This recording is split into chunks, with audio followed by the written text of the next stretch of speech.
Last week, in the immediate aftermath of the incursion by China's high-altitude balloon, our military, through the North American Aerospace Defense Command, so-called NORAD, closely scrutinized our airspace, including enhancing our radar to pick up more slow-moving objects above our country around the world. In doing so, they tracked 3 unidentified objects, one in Alaska, Canada, and over Lake Huron in the Midwest.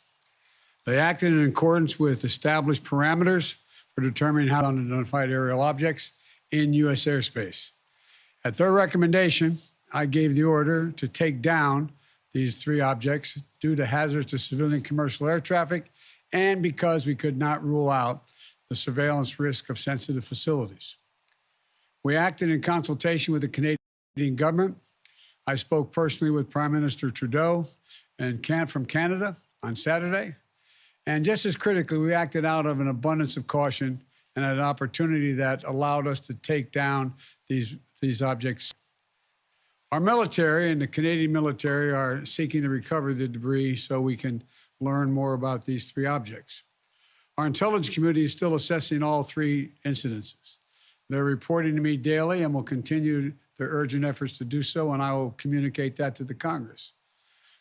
We don't yet know exactly what these 3 objects were, but nothing right now suggests they were related to China's spy balloon program or that they were surveillance vehicles from any other country. The intelligence community's current assessment is that these 3 objects were most likely balloons tied to private companies, recreation or research institutions studying weather or conducting other scientific research.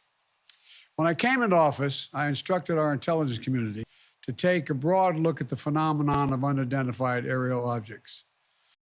We know that a range of entities, including countries, companies, and research organizations, operate objects at altitudes for purposes that are not nefarious, including legitimate scientific research. I want to be clear.